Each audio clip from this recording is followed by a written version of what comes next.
Meus irmãos, vamos abrir a palavra do Senhor no livro de 1 Reis, capítulo de número 12. 1 Reis, capítulo de número 12. E façamos a leitura do versículo 1 ao verso de número 24. 1 Reis 12, verso 1 ao 24. Foi Roboão a Siquém, porque todo Israel se reuniu lá para o fazer rei. Tendo Jeroboão, filho de Nebate, ouvido isso, pois estava ainda no Egito, para onde fugira da presença do rei Salomão, onde habitava, e de onde o mandaram chamar. Veio com toda a congregação de Israel a Roboão e lhe falaram: Teu pai fez pesado o nosso jugo. Agora, pois, alivia tu a dura servidão de teu pai, e o seu pesado jugo que nos impôs, e nós te serviremos. Ele respondeu: Ide-vos, e após 3 dias voltai a mim. E o povo se foi.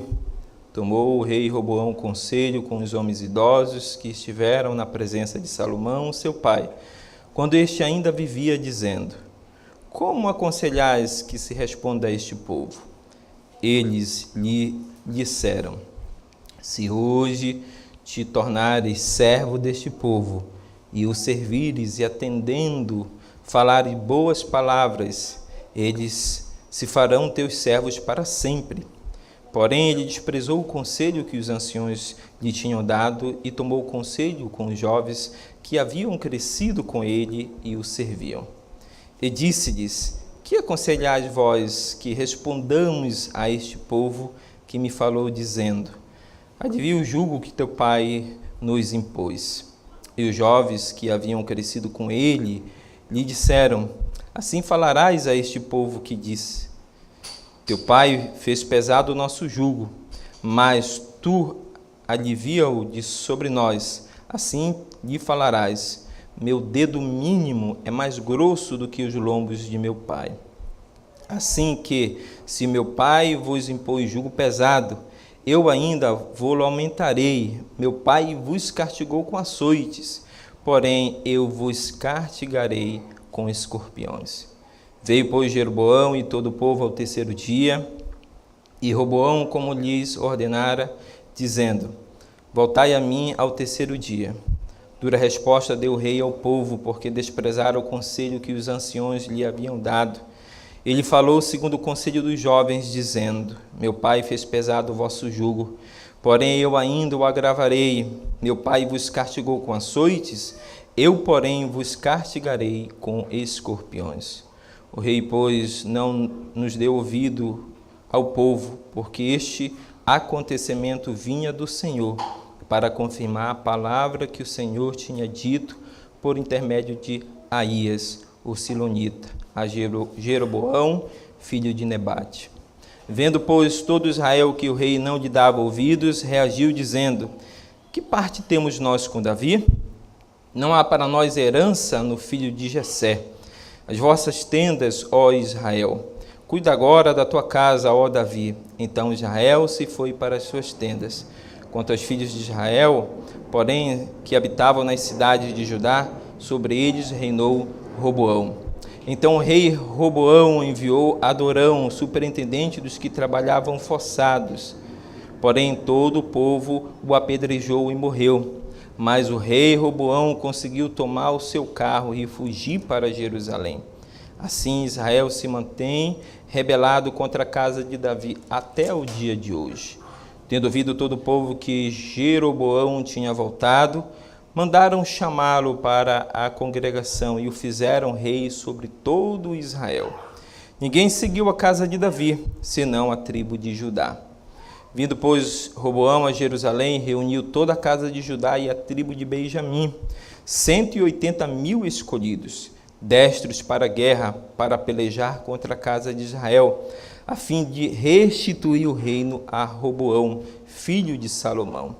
Porém veio a palavra de Deus a Semaías, homem de Deus, dizendo: Fala a Roboão, filho de Salomão, rei de Judá, e a toda a casa de Judá e Benjamim, e ao resto do povo, dizendo: assim diz o Senhor, não subireis nem pelejareis contra vossos irmãos, os filhos de Israel. Cada um volte para a sua casa, porque eu é que fiz isto.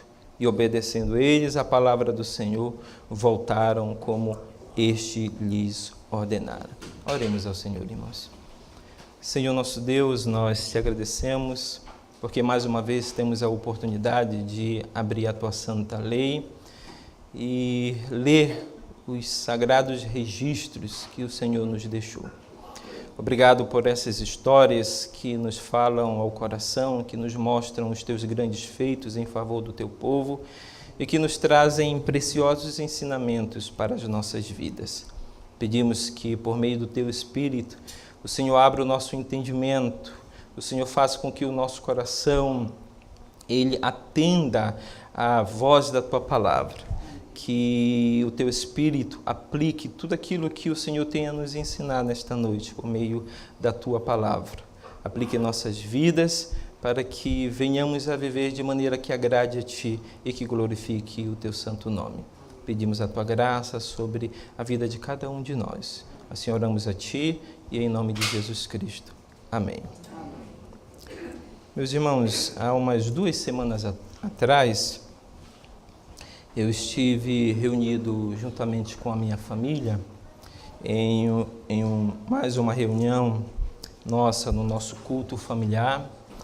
E depois de ter feito a leitura, a exposição de um texto bíblico no Evangelho de Mateus, de ter lido algumas perguntas do Catecismo Menor com eles e da mesma forma explanado aquelas respostas, nós começamos então o momento de oração. E, para minha surpresa, depois de ter franqueado a palavra de oração para os meus filhos e depois a minha esposa e eu então fazer a oração final, eu fiquei bastante surpreso com a oração de um dos meus pequenos, que orou da seguinte forma, abrindo aspas, ela disse: Senhor, nós te agradecemos por estarmos aqui nessa manhã e pela oportunidade que o Senhor dá aos meus pais de cumprirem o voto que eles fizeram diante do Senhor, de que eles estariam reunidos juntamente em família para ler, explicar a tua palavra a nós e orar juntamente conosco. Eu fiquei naquele instante bastante comovido com aquela oração e fiquei a pensar o dia todo sobre um tema ao qual eu tenho me debruçado a pensar, não somente naquele dia, mas naquela semana, mas por um longo período, que é a respeito da liderança, a qual Deus colocou sobre nós e a responsabilidade que nós temos diante do Senhor com relação a essa liderança. E esse tema nos faz pensar que nos nossos tempos a liderança é um tema que tem estado em crise latente em todas as áreas da nossa sociedade. A crise da liderança não se percebe apenas na igreja, nos altos escalões do governo, através dos escândalos que nós temos vistos aí, sendo anunciados através das investigações da Lava Jato, em que ex-presidentes ou presidentes que estão em exercício, ex-senadores, deputados e ministros respondem diante da justiça pelo envolvimento em corrupção, em má gestão e administração das coisas públicas. A crise da liderança, irmãos, não atinge apenas essa área do governo, mas tem atingido de modo geral toda a nossa sociedade. E a crise de liderança, ela demonstra a própria crise de autoridade em que nós vivemos. Há uma crise de liderança e uma crise de autoridade instaurada em todos os setores da sociedade, nas escolas, nas faculdades, nas famílias.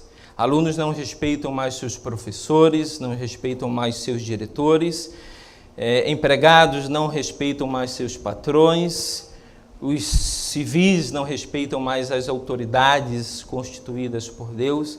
Há uma crise de liderança, irmãos, muito manifestada, muito clara em nossa sociedade. E o texto que ora acabamos de ler, ele nos fala a respeito de liderança. Mas ele nos fala e nos ensina grandes verdades a respeito da liderança que Deus deseja que exerçamos sobre a família, sobre a igreja, sobre uma cidade, sobre um estado, sobre uma nação, através, infelizmente, de um exemplo muito negativo de liderança. Nós temos na Bíblia Sagrada belos exemplos de grandes lideranças que Deus levantou, tanto no período do pré-exílio como no período do próprio pós-exílio, em toda a história do povo de Deus. Nós temos, por exemplo, quase a época em que esse livro foi concluído, o livro de 1 Reis, grandes homens que foram grandes líderes de Deus sobre Israel.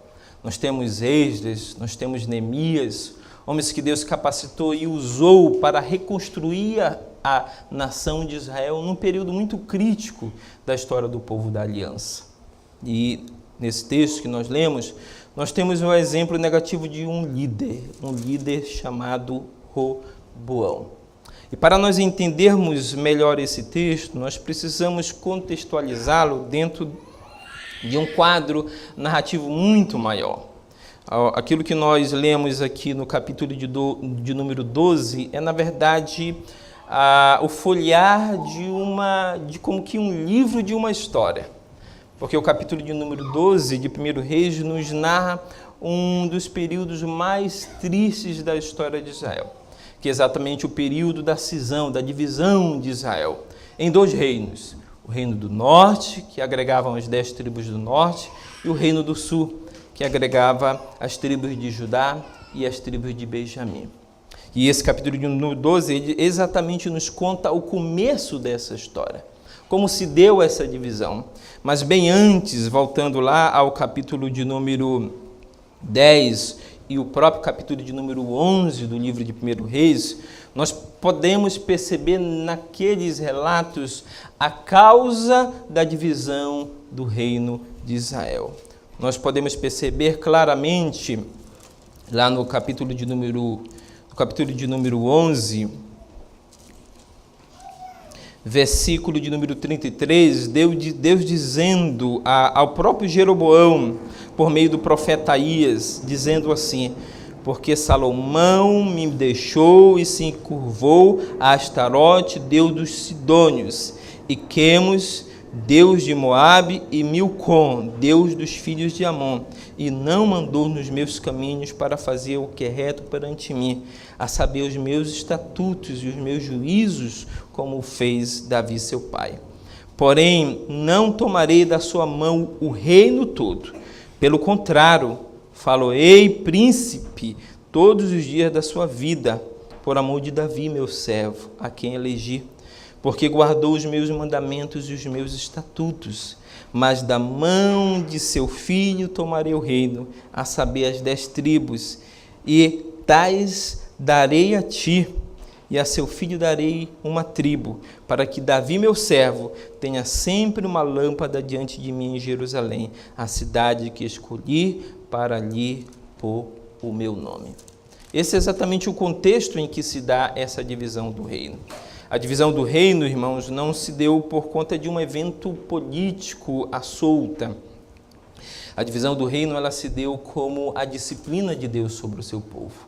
Mais especificamente, a disciplina de Deus sobre o rei Salomão, aquele a quem Deus havia escolhido dentre os filhos de Davi para assumir o reinado sobre Israel e conduzir Israel por um longo período de paz e de prosperidade. Aquele mesmo a quem Deus havia dotado de grande sabedoria para que Salomão, de maneira grandiosa, de maneira brilhante, pudesse gestar as coisas públicas do reino de Israel, pudesse inclusive construir a casa de Deus, o templo em que Deus habitaria, o lugar em que repousaria o nome de Deus para sempre. O texto bíblico, em sermões que nós inclusive já ouvimos, nós ouvimos que Salomão, a princípio, ele amou o Senhor.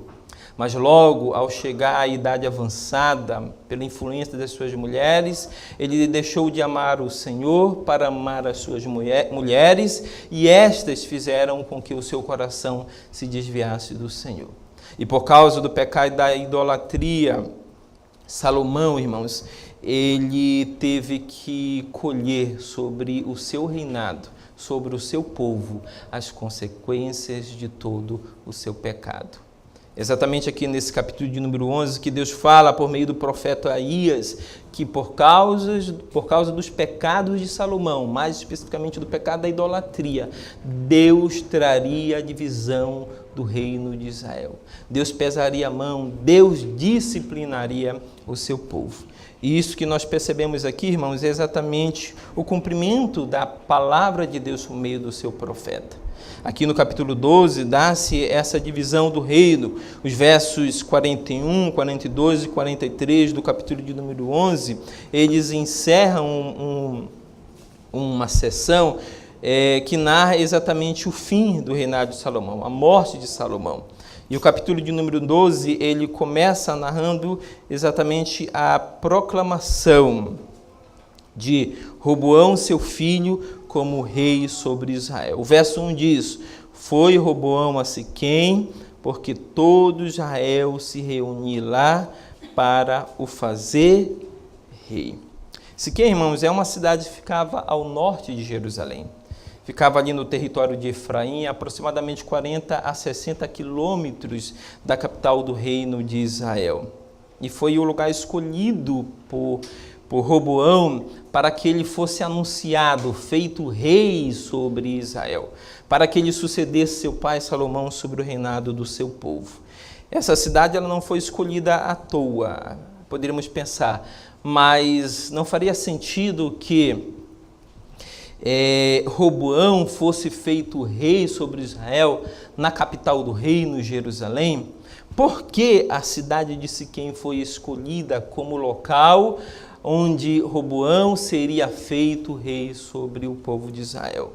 Pela importância política que essa cidade possuía.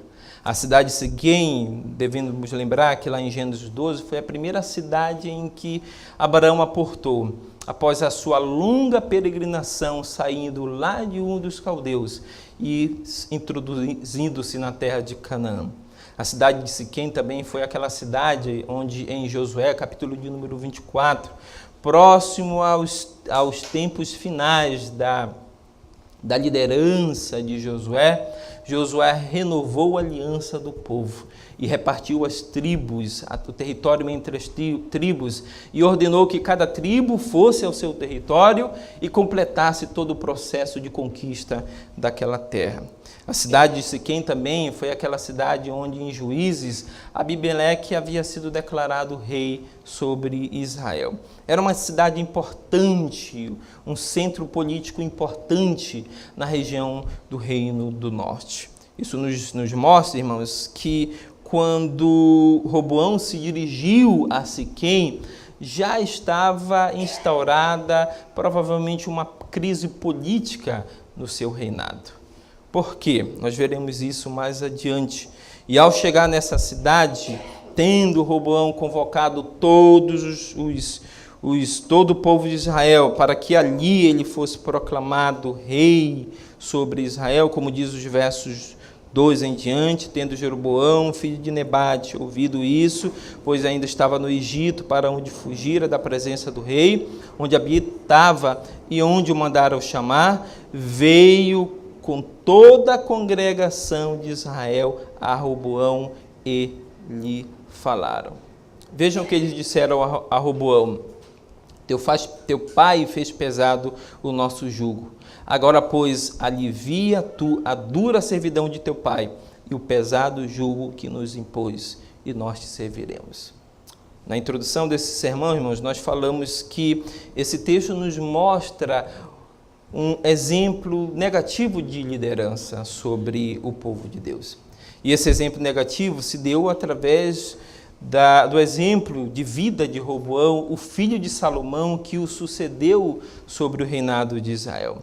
E nesses versos, do verso 1 ao 24, nós podemos extrair daqui três características da verdadeira liderança: aquela que agrada a Deus e cumpre o propósito de Deus para aqueles a quem Ele chama a liderar sobre o seu povo. E a primeira característica que nós percebemos aqui já na introdução desse texto, irmãos, é que a verdadeira liderança, ela é uma liderança servil. A verdadeira liderança, aquela que agrada a Deus, aquela que Deus espera sobre aqueles a quem Deus instituiu líderes sobre o seu povo e sobre as instituições sociais, é que a verdadeira liderança, ela é uma liderança servil. E é isso que nós percebemos no exemplo negativo de Roboão. O povo, quando se congregou em Siquém, eles apresentaram a Roboão um pedido. E o seu pedido é exatamente o que está no verso 4. Teu pai fez pesado o nosso jugo, agora, pois, alivia tu a dura servidão de teu pai e o seu pesado jugo que nos impôs, e nós te serviremos. Aqui se encontra resumido toda a petição, a reclamação que o povo tinha para com Roboão. Na verdade, essa reclamação talvez ela já fosse antiga. Essa reclamação ela talvez já existisse desde a época do próprio reinado de Salomão. E a reclamação tinha a ver com o trabalho conscrito, com o trabalho servil, com o trabalho em regime de escravidão, a qual Salomão submeteu parte do povo durante o período do seu reinado. Nós podemos perceber lá no capítulo de número 10 e número 11 de 1 Reis, nós não teremos tempo para ler todo o texto, mas se você fizer uma leitura mais atenta, você vai perceber que o reinado de Salomão, que foi um reinado de grande paz e prosperidade, se deu à custa de um certo preço. E o preço foi Salomão ter que aumentar os impostos para que, por meio dos impostos que eram colhidos entre as 12 tribos de Israel, uma por mês, e o trabalho forçado, os quais os moradores daquela região eram obrigados a servir, Salomão pôde construir o seu grande reinado. Pôde construir o templo, a casa dedicada a Deus, pôde construir as suas grandes obras públicas, ele pôde construir o palácio do rei, ele pôde trazer grande prosperidade sobre Israel. Mas essa riqueza toda, irmãos, ela trouxe insatisfação sobre o povo. Veja lá no capítulo de número 10, no verso 14, o texto diz assim: o peso do ouro que se trazia a Salomão cada ano era de 666 talentos de ouro. Verso 20 diz assim: também 12 leões estavam ali sobre os 6 degraus, um em cada extremo deste. Nunca se fizera obra semelhante em nenhum dos reinos. Todas as taças que se... Preste atenção ao verso 21. Todas as taças de que se servia o rei Salomão para beber eram de ouro e também de ouro puro, todas as da casa do bosque do Líbano. Não havia nelas prata, porque nos diz Salomão não se dava a ela estimação nenhuma. Porque o rei tinha no mar uma frota de Tarsis, com naus de Irão. De 3 em 3 anos voltava a frota de trás, trazendo ouro, prata, marfim e búzios e pavões. Assim o rei Salomão excedeu todos os reis do mundo, tanto em riqueza como em sabedoria. Todo mundo procurava ir ter com ele, ouvir a sabedoria que Deus lhe pusera no coração. Cada um trazia o seu presente, objetos de prata e de ouro, roupas, armaduras, especiarias, cavalos e mulas. Assim, ano após ano. Também ajuntou Salomão carros e cavaleiros. Tinha 1.300 carros e 12.000 cavalarianos, que distribuiu as cidades para os carros juntos ao rei em Jerusalém. Fez o rei que em Jerusalém houvesse prata como pedras e cedros em abundâncias, como os sicômoros que estão nas planícies. Os cavalos de Salomão vinham do Egito e da Cilícia, e os comerciantes do rei os recebiam da Cilícia por certo preço. Importava-se do Egito um carro por 600 siclos de prata e um cavalo por 150. Nas mesmas condições, as caravanas os traziam e os exportavam para todos os reis dos heteus e para os reis da Síria. Logo na sequência o texto diz: ora, além da filha de Faraó, amou Salomão muitas mulheres estrangeiras, moabitas, amonitas, edomitas, sidônias e etéias, mulheres das nações. Esse texto, irmãos, ele reflete, na verdade, o texto de Deuteronômio 17, onde antes de existir a monarquia, Deus havia dito por meio de Moisés que um dia em que a monarquia fosse instituída sobre Israel, o rei que reinaria sobre o povo do Senhor, ele não amontoasse para si nem muito ouro, nem muita prata, não tivesse muitos cavalos e nem muitas mulheres. O que o cronista está fazendo no capítulo 10 é tecendo uma crítica a Salomão, mostrando que Salomão não obedeceu estritamente à lei do Senhor. Aquilo que Deus havia prescrito para o rei, aquele que governaria sobre Israel, aquele que lideraria o povo da aliança. Aqui nesse texto, o que nós podemos perceber no verso 4, é que, findado o reinado de Salomão, o seu sucessor, Roboão, seu filho, ele havia desejado manter o mesmo status que seu pai havia mantido durante o seu reinado. Ele havia tentado manter a mesma ostentação, a mesma vida de luxúria, a mesma vida de conforto, de grande riqueza e prosperidade que seu pai havia alcançado. A custa, como o texto diz, o verso 4, a custa de um pesado jugo que Salomão havia imposto sobre o povo. E diante dessa situação, dessa queixa do povo, irmãos, Roboão tinha duas escolhas. A primeira escolha, atender ao clamor do povo, às reivindicações daqueles homens, ou simplesmente rejeitar. Pairou sobre Roboão a dúvida, não tanto assim uma dúvida. Na verdade, o que nós podemos perceber do texto é que o Roboão já tinha escolhido no seu coração qual seria o caminho que ele tomaria. E o texto nos diz que ele, então, no verso 6, tomou conselho com os homens idosos, os quais estiveram, verso 6, na presença de Salomão, seu pai, e esses disseram a ele: se hoje te tornares servo deste povo e o servires, e atendendo falares boas palavras, eles se farão teus servos para sempre. Roboão, não satisfeito com as palavras dos anciões, dos sábios conselheiros de Salomão, ele buscou então conselhos com os jovens da sua juventude, aqueles que haviam crescido com ele, e perguntou qual seria exatamente o conselho deles para eles. Então, no verso de número 10, eles respondem, parte B, dizendo que Roboão dissesse ao povo que seu pai, se o jugo do seu pai havia sido pesado, o dele seria mais pesado. E eles então disseram a Roboão que dissesse ao povo: meu dedo mínimo é mais grosso do que os lombos de meu pai. Assim que se meu pai vos impôs jugo pesado, eu ainda vou-lo aumentarei. Meu pai vos castigou com açoites, porém eu vos castigarei com escorpiões. O que nós podemos, irmãos, concluir dessa primeira parte do texto é que a primeira característica de uma verdadeira liderança é que ela é servil. Ela não busca os seus próprios interesses. O que o Roboão estava fazendo aqui, ao seguir os conselhos dos seus jovens amigos de juventude, era exatamente procurar satisfazer os desejos ambiciosos, egoístas e vaidosos do seu coração. A escolha de Roboão era continuar pesando a mão sobre o povo, impor um trabalho mais forçado ainda sobre o povo, para que ele pudesse ostentar a mesma vida de glória, de luxo e de conforto que seu pai Salomão havia adquirido para si.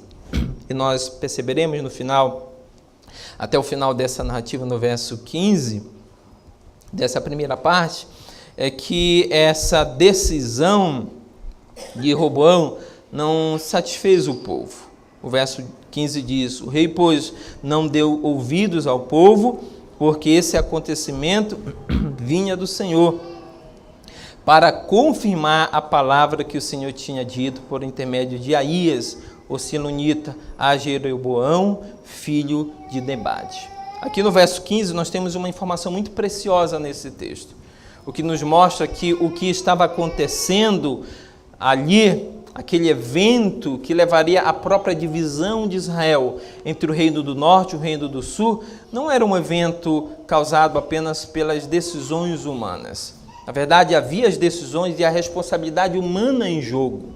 Aquele evento que estava acontecendo ali diante dos olhos daquelas testemunhas, um evento histórico que marcaria a vida de Israel para sempre, estava acontecendo debaixo da soberania de Deus sobre o seu povo. Deus estava conduzindo aquele evento.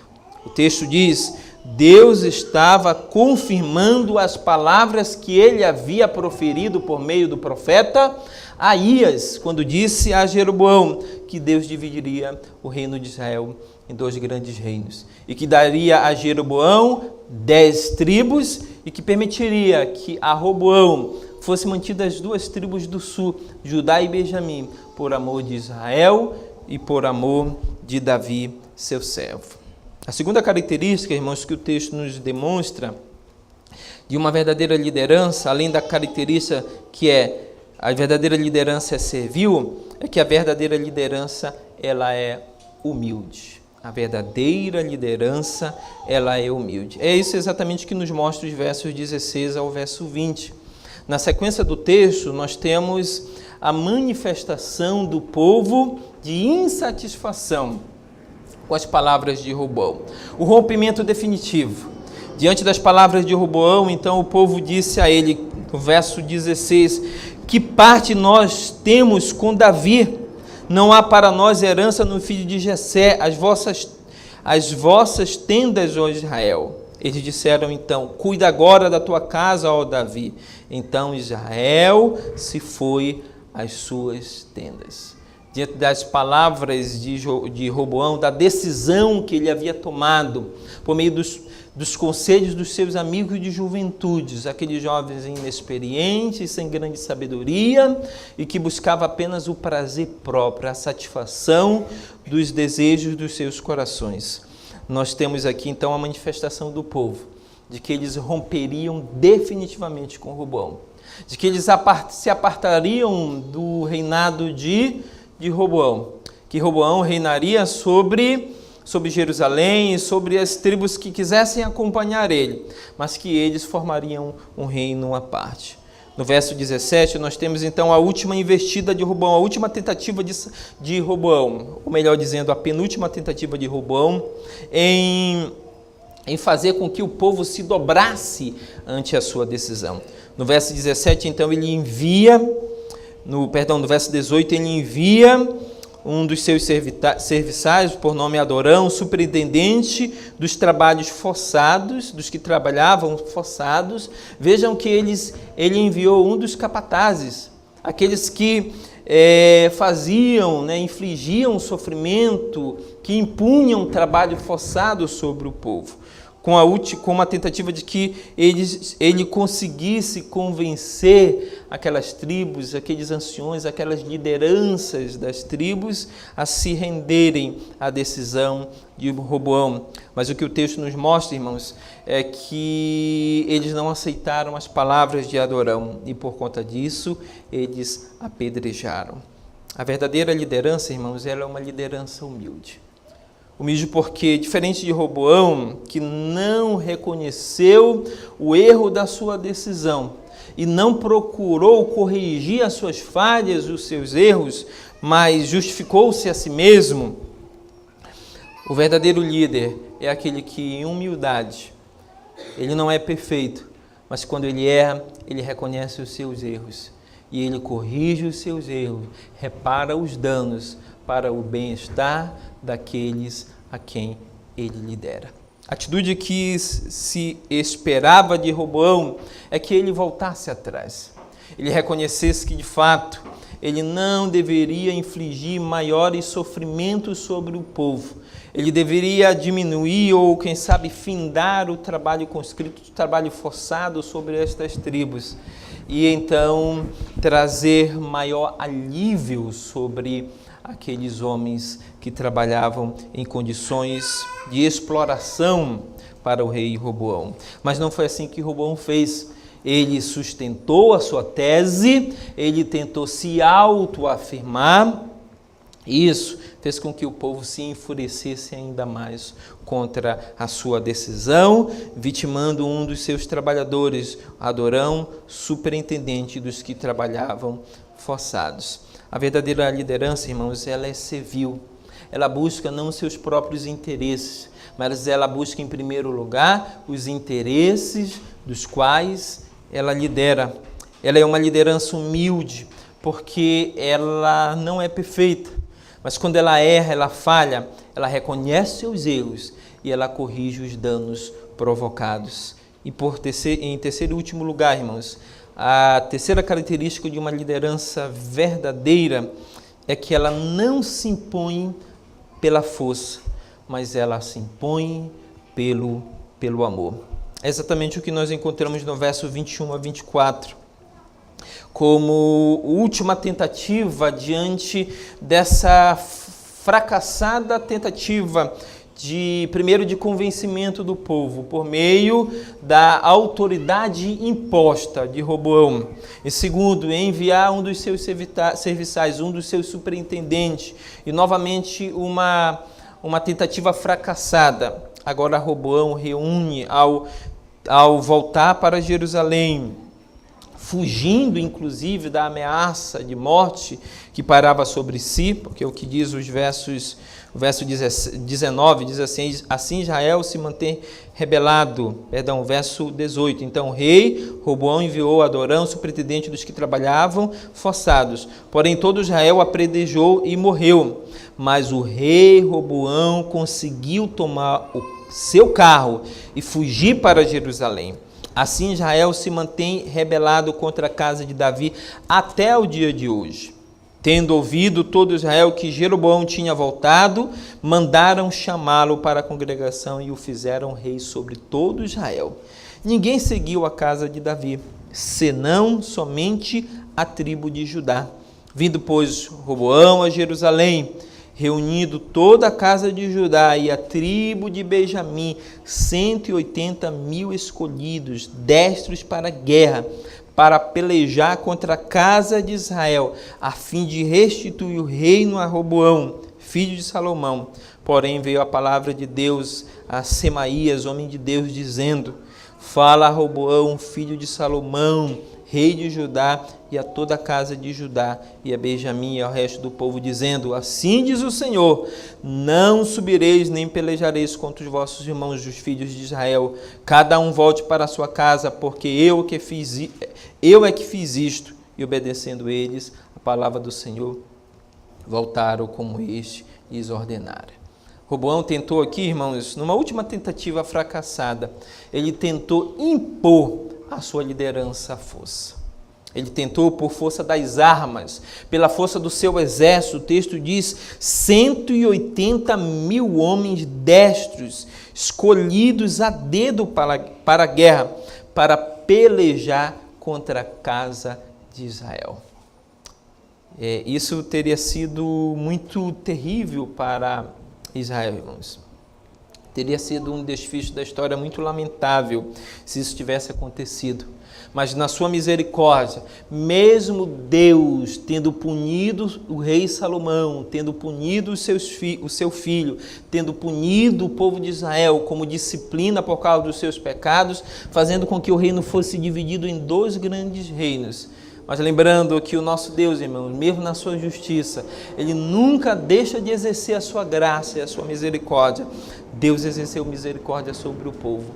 Ele proveu o livramento para um desfecho muito triste, catastrófico que seria se essas tribos tivessem entrado em uma guerra civil, se elas tivessem que lutar umas contra as outras. Deus proveu o livramento. Ele, por meio do seu profeta, do homem de Deus, falou a Roboão e às tribos de Judá e Benjamim, ordenando que eles não pelejassem contra os seus irmãos, porque aquilo que estava acontecendo era a vontade do Senhor. O que nós percebemos no desfecho dessa história, nessa terceira parte, nessa terceira cena dessa narrativa, é que Roboão tentou impor a sua liderança por meio da força. Mas o verdadeiro líder, irmãos, não impõe liderança por meio da força, mas ele emplaca a sua liderança. Ele lidera por meio de atos de amor, de graça e de misericórdia. À luz desse texto, irmãos, nós podemos perceber que a verdadeira liderança, ela é uma liderança servil, ela é uma liderança humilde e ela não se impõe à força, mas ela se impõe pelos atos de amor e de graça. Podemos tirar desse texto, irmãos, algumas aplicações para nossas vidas. A primeira é que agimos com sabedoria quando ouvimos os conselhos dos mais velhos. Nós agimos com sabedoria quando nós acolhemos os conselhos dos mais velhos. É isso que nos diz, por exemplo, Provérbios. Veja Provérbios 16, 31, o que nos diz as palavras do rei Salomão, as palavras inspiradas por Deus através deste autor. Provérbios 16, 31 diz assim: coroa de honra são as cães quando se acham no caminho da justiça. As cães aqui são os cabelos brancos, coroa de honra são os cabelos brancos, ou seja, os idosos quando se acham no caminho da justiça. Diferentemente desses conselhos de Salomão, seu pai, que talvez um dia tenha dado na sua infância ou na sua juventude, esse sábio conselho ao seu próprio filho, Roboão. Roboão seguiu o caminho contrário dos seus pais, do seu pai Salomão.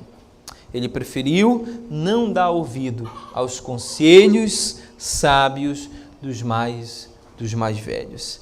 É sempre bom, irmãos, nós ouvirmos os conselhos dos mais velhos, porque os mais velhos, eles já percorreram uma longa estrada. Eles têm mais tempo de vida, eles têm mais experiência, e presume-se que eles tenham, consequentemente, muito mais sabedoria. Os estudos de sociólogos mostram que, na juventude, a taxa entre aqueles que exercem mais influência sobre adolescentes e jovens são os seus colegas de convívio, colegas de escola, colegas de rua, amigos de faculdade, que exercem muito mais influência sobre essas faixas etárias do que os seus pais. Isso é muito triste e lamentável, porque os seus pais, eles são sobre eles não apenas líderes colocados por Deus para exercer a liderança, mas eles são pessoas colocadas por Deus para instruir, como disse o apóstolo Paulo, escrevendo aos Efésios, para instruir com sabedoria, criando seus filhos segundo a palavra de Deus. E por essa razão, os jovens, os mais jovens, eles devem ser afeitos não somente a ouvir os conselhos dos mais idosos, mas, sobretudo, os conselhos dos seus pais. Infelizmente, a sociedade lá fora, os adolescentes e os jovens que caminham fora do ambiente, que não convivem no ambiente da igreja, caminham fora dos caminhos do Senhor, na sociedade lá fora, os estudos mostram que são os seus amigos, nas suas próprias faixas etárias, que mais exercem influência nas suas decisões e escolhas. Mas o exemplo triste de Roboão nos mostra é que nós temos que aprender a dar ouvido aos conselhos dos mais sábios, dos mais idosos. Uma outra aplicação que nós podemos tirar desse texto é que a verdadeira grandeza do reino de Deus está, irmãos, em servir.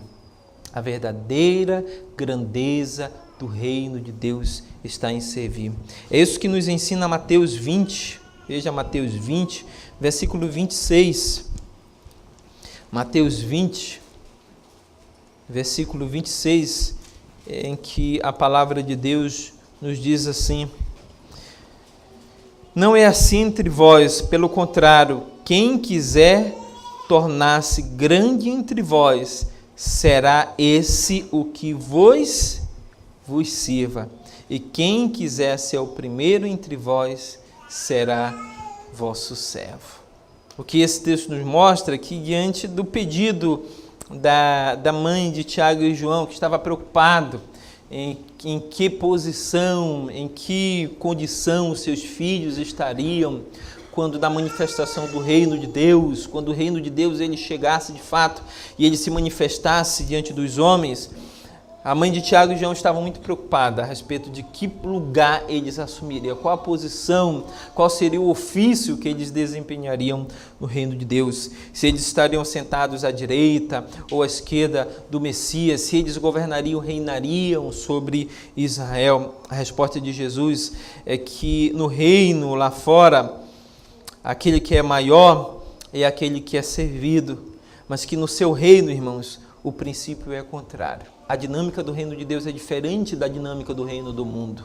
Na dinâmica do reino de Deus, o maior é aquele que serve. Servir é uma grandeza dentro do reino de Deus. Uma outra aplicação que nós podemos tirar desse texto, irmãos, é que nós devemos ter cuidado com as amizades. Veja o que diz Provérbios, capítulo de número 13, verso 20, Provérbios 13, 20. Olha o que disse o sábio Salomão a respeito do perigo das amizades, das más amizades na vida de qualquer pessoa. O texto diz, verso 20, quem anda com os sábios será sábio, mas o companheiro dos insensatos se tornará mau.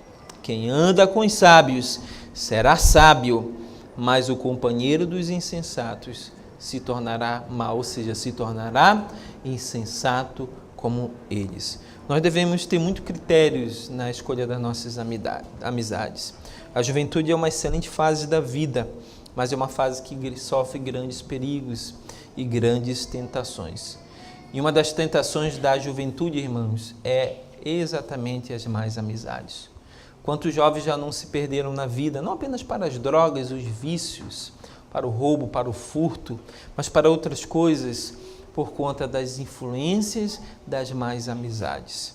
E o que nós percebemos no exemplo de Roboão é que as suas más amizades conduziram Roboão à ruína em seu reinado. E o que a palavra de Deus nos ensina é que nós devemos buscar boas amizades, amizades que sejam sábias e tementes a Deus. Uma penúltima aplicação que nós podemos tirar desse texto é que tipo de liderança nós queremos exercer?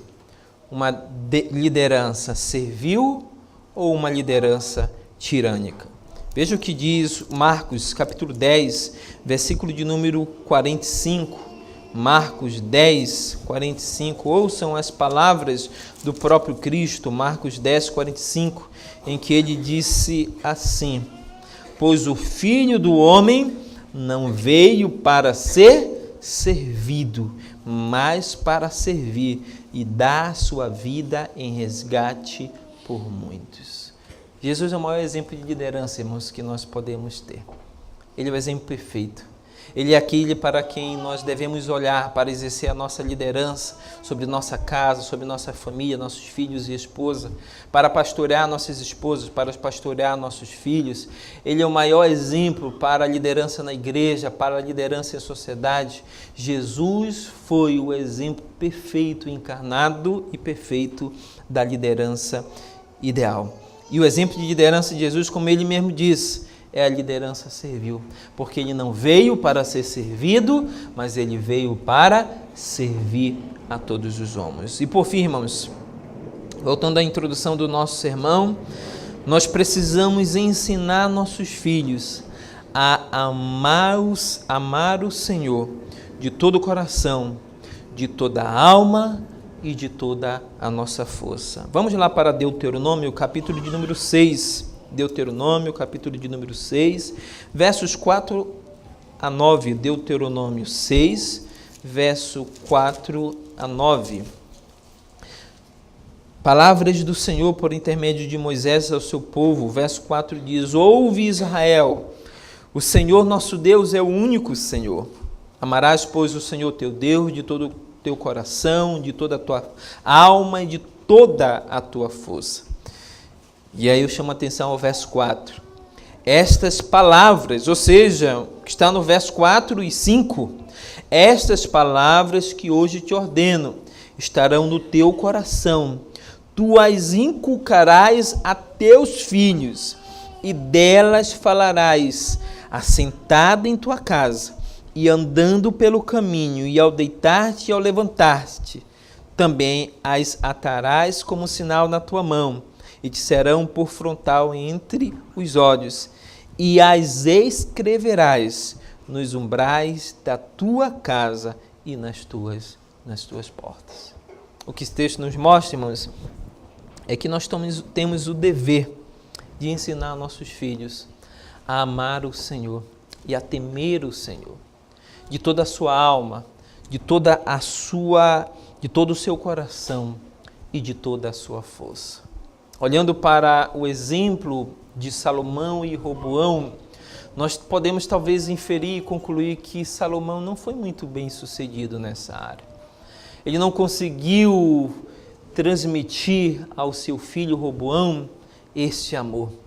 Aquele mesmo amor que no começo do seu reinado Salomão demonstrou com toda a força, com todo o dinamismo. Nós podemos perceber na vida de Salomão que, de fato, ele amava inteiramente o Senhor de todo o seu coração. Mas ao final da sua vida, lá próximo ao fim do seu reinado, Salomão deixou de amar ao Senhor da forma em que ele amava. E Salomão não conseguiu, irmãos, emplacar isso no coração dos seus filhos. Ele não conseguiu inculcar este mesmo amor no coração de Roboão. É por essa razão que eu findo fazendo a leitura lá em 1 Reis. Vamos voltar novamente a 1 Reis, no capítulo de número 14, onde nós perceberemos qual foi o triste fim do reinado de Roboão. Como em poucos versículos, do verso 21 ao verso 31, como o cronista ele narra os feitos ou o que caracterizou o reinado de Roboão durante o tempo em que ele governou sobre Israel. O verso 22 diz assim: fez Judá aqui é uma referência a Roboão, o que era mal perante o Senhor, e com os pecados que cometeu o provocou a zelo, mais do que fizeram os seus pais, porque também os de Judá edificaram, vejam, altos, estátuas, colunas e postes ídolos no alto de todos os elevados outeiros e debaixo de todas as árvores. Havia também na terra prostitutos cultuais. Fizeram segundo todas as coisas abomináveis das nações que o Senhor expusera diante dos filhos de Israel. Percebam que o reinado de de Roboão, não foi tão diferente do final do reinado do seu pai Salomão.